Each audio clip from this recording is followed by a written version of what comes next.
नमस्कार, मैं हूं वीरेश सिंह। आईटीआई के टॉक शो में आपका एक बार फिर से स्वागत करता हूं। और आज का जो है तो सब्जेक्ट में दूसरा वीडियो बनाने वाला था, लेकिन आप लोग परेशान हो रहे हो, स्टूडेंट आईटीआई के जो स्टूडेंट है वो परेशान हो रहे हो, तो आपको ये समझाने के लिए वीडियो बना रहा हूं। पहली बात ध्यान से सुनिए, जिनका रिजल्ट नहीं आया है, जिनका रिजल्ट नहीं आया है, क्या बोल रहा हूं मैं, जिसका रिजल्ट नहीं आया है वो परेशान मत होइए। काम चल रहा है, आपका रिजल्ट आएगा, जल्दी आएगा। अब ये नहीं हो सकता कल आएगा, परसों आएगा, नरसों आएगा, लेकिन आपका आएगा। तो पहली आप लोग जो है तो अपनी प्रॉब्लम को ले करके आईटीआई वाले या गवर्नमेंट आईटीआई वाले पे ज्यादा जोर मत दो, क्योंकि रिजल्ट कौन भेजेगा? डीजीटी भेजेगा, तो वो अलग प्रॉब्लम है। अगर रिजल्ट आया है और फिर नहीं शो हो रहा तो वो एक अलग बात है। जब रिजल्ट नहीं आया है तो आईटीआई वाला कुछ भी नहीं कर सकता है। तो इसलिए आप लोग पहले वेट करिए। तो जिनका रिजल्ट नहीं आया है उनके लिए क्या मैं बोल रहा हूं? Wait and watch.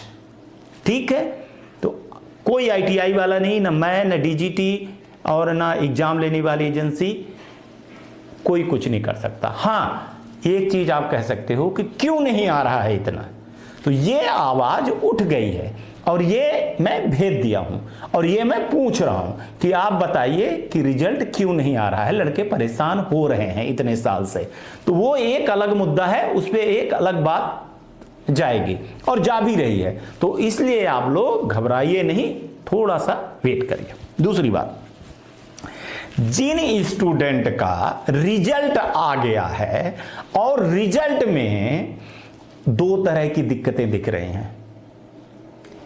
एक दिक्कत दिख रही है ईडी और प्रैक्टिकल की। तो ईडी और प्रैक्टिकल की जो प्रॉब्लम है अगर आपकी, तो वो मैं आपको बता रहा हूं कि आप सीधे अपने नोडल जाइए और वहां चेक करवाइए कि आपका नंबर चढ़ाया गया है, भेजा गया है कि नहीं, तो प्रॉब्लम सॉल्व हो जाएगी। आईटीआई वाले को लेटर लिखिए और उसको भी बोलिए कि वो नोडल जाए, देखे, चेक करे कि नंबर गया है कि नहीं गया है। ध्यान से, ईडी प्रैक्टिकल वाले नोडल सेंटर, ठीक है। वो आईटीआई वाले भले जाएं, साथ में जाएं। वो दिक्कत किसकी है? नोडल से। अगर नोडल से डेटा नहीं गया है तो वो प्रॉब्लम कर रही है। दूसरा, टेट थ्योरी में जो दिक्कत जा रही है वो दिक्कत सीबीटी एग्जाम को लेकर के है। वो प्रॉब्लम एग्जाम लेने वाली एजेंसियां जो हैं उनकी दिक्कत है, उनकी बनाई हुई ये प्रॉब्लम है। तो उनके लिए डीजीटी ने दो चीजें किया है। एक चीज क्या है कि अगर आपकी सीबीटी एग्जाम थ्योरी में कुछ दिक्कतें है तो आपको ग्रीवेंसेस करना होगा, खुद का जो स्टूडेंट के लॉगिन होती है।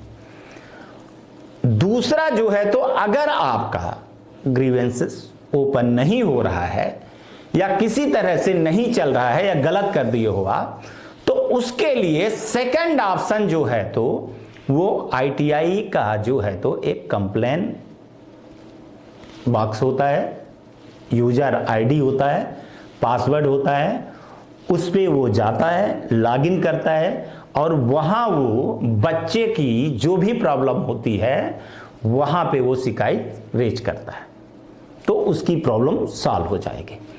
दो चीजें आपको मैं बोल रहा हूं, दो चीजें ध्यान से सुनिए। या तो आप खुद करिए या फिर आईटीआई करे।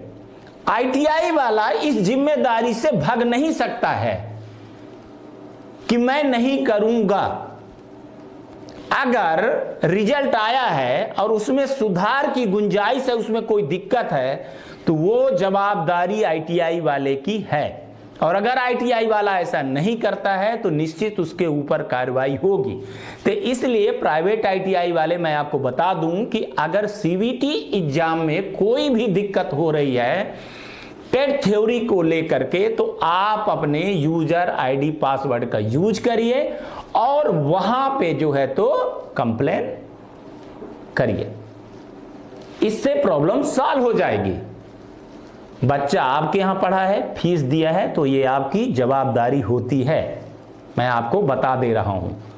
बहुत सारे बच्चों ने अपने से ग्रीवेंस जो किए हैं उसमें दिक्कत आई है। तो इसलिए बोल रहा हूं कि आप बच्चों का हेल्प करिए।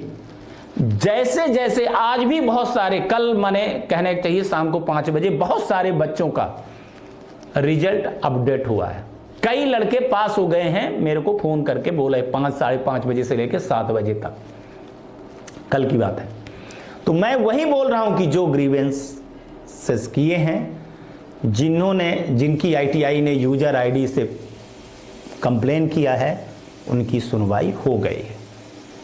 तो ये 2 चीजें हैं आपको समझना होगा। एक का रिजल्ट नहीं आया है तो वो परेशान नहीं होगा, दूसरा जिसका रिजल्ट आया है तो वो 2 ही चीजें यूज करेगा, ग्रीवेंसेस और कंप्लेन आईटीआई वाला करेगा, ग्रीवेंसेस आप करोगे। हाथ में हाथ रख करके नहीं बैठ सकते हो। और आईटीआई वाले आप ये नहीं वेट एंड वॉच की अपडेट होगा तो सबका होगा। जब तक आप ग्रीवेंसेस नहीं करोगे या कंप्लेन नहीं करोगे तो नहीं रिजल्ट अपडेट होगा। क्यों? क्योंकि जब आप कंप्लेन करते हो तो डीजीटी उनका डेटा मंगवाती है और फिर अपडेट करती है। ये अलग बात है कि कई लोगों की शिकायतें जो गई है वो प्रॉब्लम सॉल्व हो गई हैं, कुछ की नहीं हुई है वो अलग चीज है। उस पे भी चल रही है, काम चल रहा है, उस पे भी काम चल रहा है, उस पे भी मैं लगा हुआ हूं, छोड़ूंगा नहीं। अब तीसरी चीज डीजीटी को, एक चीज मेरे को आज मैंने बैठ करके रिसर्च किया और कई आईटीआई वालों से पूछा कि दिक्कत क्या जा रही है। तो ग्रीवेंसेस में क्या हो रहा है कि मान लीजिए कि लड़के का ईडी का प्रैक्टिकल की प्रॉब्लम है या सीबीटी की प्रॉब्लम है, 2 में से कोई एक प्रॉब्लम है, तो एक ही बार ग्रीवेंसेस कर लेता है, दूसरा वो बच जाता है। अगर वो 5 सब्जेक्ट में मान के चलिए, सारे सब्जेक्ट में मान के चलिए कि वो है, तो फिर क्या होगा? प्रैक्टिकल का और ईडी का अलग और उसका अलग। तो लड़के क्या हो रहा है कि एक ग्रीवेंस कर रहे हैं, या तो ईडी का प्रैक्टिकल का कर पाते हैं, उसमें 2 ऑप्शन नहीं आता है, माने ऑल ऑप्शन आना चाहिए कि ऑल ऑप्शन। अगर पूरा रिजल्ट उसका बेकार गया है, नहीं अपडेट हुआ है, तो वो फिर क्या करेगा? तो ये एक गलती है डीजीटी की, इस पे सुधार करना चाहिए। कि जैसे मैंने पाया कि एक में तो कर लेगा, वो एक ऑप्शन रहता तो एक में कर लेगा ग्रीवेंसेस, लेकिन 4 में क्या करेगा? 5 सब्जेक्ट उसके हैं तो 5 में तो एक ही पे शिकायत कर सकता है ना। वो ग्रीवेंसेस में एक ही तो चीजें खुल रही हैं, तो ये तो आपके सॉफ्टवेयर की दिक्कत है। अब लड़का उलझ जाता है इसी में, थ्योरी सही होती है तो प्रैक्टिकल चला जाता है, प्रैक्टिकल सही होती है तो थ्योरी चला जाता है। अगर वो ईडी और प्रैक्टिकल में ग्रीवेंसेस करता है तो पता चला कि वो सुधार तो हो गया लेकिन सीबीटी के एग्जाम वाला रह गया। तो ये दिखवाइए सर। दूसरा मेरा आपसे अनुरोध है कि जैसे पीएमकेवाई में टोल फ्री नंबर है सर, तो वो टोल फ्री नंबर जारी कर देना चाहिए। विप्रो ने जो नंबर दिया है, कई बार रिकॉर्डिंग है हमारे पास, 100 से ऊपर ज्यादा रिकॉर्डिंग है, बिल्कुल भी सुनवाई नहीं होती। तो इस पे एक्शन लीजिए आप, और इस पे एक्शन होना चाहिए। और अगर ये डेटा का खेल हो रहा है, कुछ जो घोटाला जैसे लग रहा है, मैं दावे के साथ नहीं कह रहा हूं, लेकिन प्रथम दृष्टया ऐसे लग रहा है कि कुछ घोटाला हुआ है, कुछ काला पीला हुआ है, तो इसकी जांच होनी चाहिए। और जो जिम्मेदार है, जो एग्जाम लेने वाली एजेंसी जिम्मेदार है या जहां एग्जाम हुआ है, उनके ऊपर सख्त कार्रवाई होनी चाहिए। मेरे को एक चीज नहीं समझ में आई कि मैंने निकाला, ढींगरा जी जो थे इसके पहले, मैं तो उनको बहुत काबिल अफसर समझता था, लेकिन इतनी बड़ी प्रॉब्लम खड़ी कर गए और नए अफसर जो आए तो 2-3 महीने में उन्होंने क्या किया? आखिर जो अभी 2-3 महीने में जो अफसर ने किया, यह काम उनको करना चाहिए। तो वो क्या कर रहे थे? मैं ढींगरा जी, अगर आप सुन रहे हो तो आपने अपने आप को मैं मान लिया था कि आपसे बड़ा कोई नहीं है, तो आपने जितना बड़ा नुकसान किया है छात्रों का, तो आपके ऊपर केस होना चाहिए और आपको भरपाई भरना चाहिए। ये गरीब बच्चे हैं, 3-3, 4-4 बार जो एग्जामिनेशन की फीस दिए हैं, ये फीस कहां गई है? इसका जवाब मैं आपसे मांगूंगा। अभी जो अफसर आए हैं 3 महीने में क्या कर दिए वो? ये प्रमोशन आप भी कर सकते थे ना सारे। आप ये क्या किए, वो क्या किए, समझिए। आप थे मैं ही हूं मैं। ये क्या किए? हम सब डायरेक्टरों को बुला करके सब अफसर, जितने अफसर आए होंगे, मिल करके निर्णय लिए। सामूहिक निर्णय था, तो लड़कों को प्रमोट कर दिया गया। और आप उलझाए रखे, ये एक दिन में प्रॉब्लम सॉल्व हो गई। कितनी बड़ी प्रॉब्लम सॉल्व हो गई। तो चलिए, आज तक के स्टूडेंट, यही सब कुछ था बताने के लिए कि एक बार लास्ट में मैं बोल रहा हूं कि जिनका एग्जाम नहीं आया हो, वेट एंड वॉच, घबराइए नहीं। रोज फोन मैसेज करने या आईटीआई वालों को परेशान करने की कोई जरूरत नहीं है। वेट एंड वॉच, सब कुछ बहुत जल्दी जल्दी हो रहा। 2-2.5 महीने में जो हो गया मैं जानता हूं, वो कभी नहीं हो सकता है। ठीक है।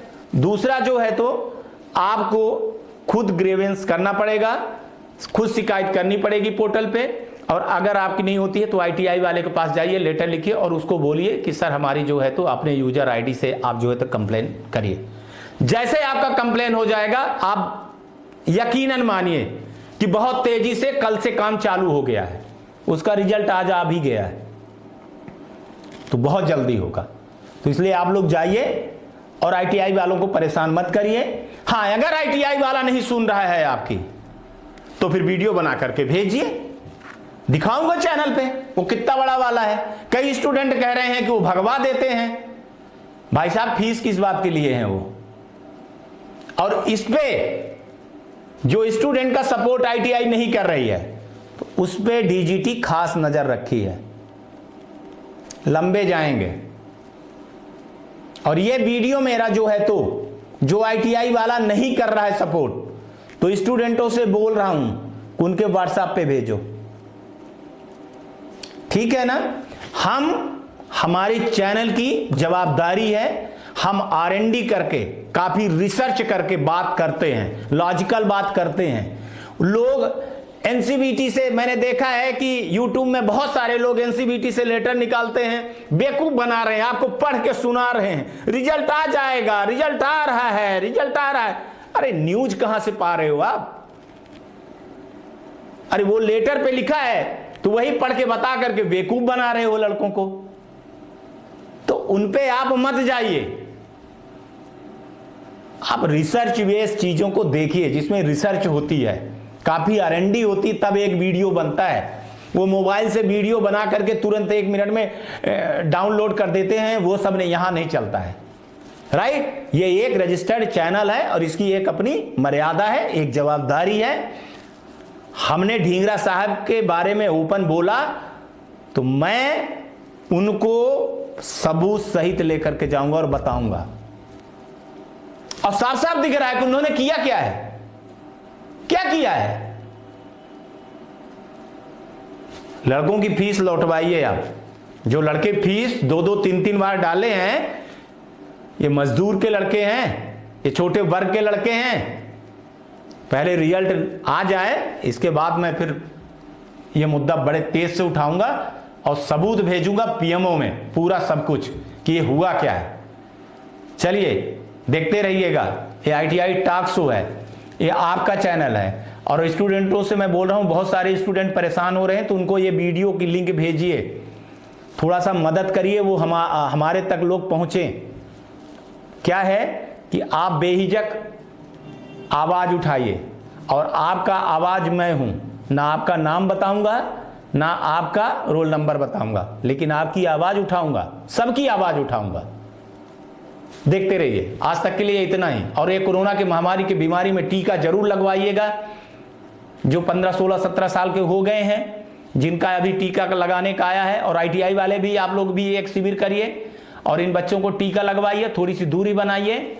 और ठंड में गरीबों को कपड़ा ध्यान दो, पानी बचाइए, पौधे लगाइए, और ये ITI का टॉक शो देखते रहिए, आपका ITI टॉक। जय हिंद, जय भारत, नमस्कार।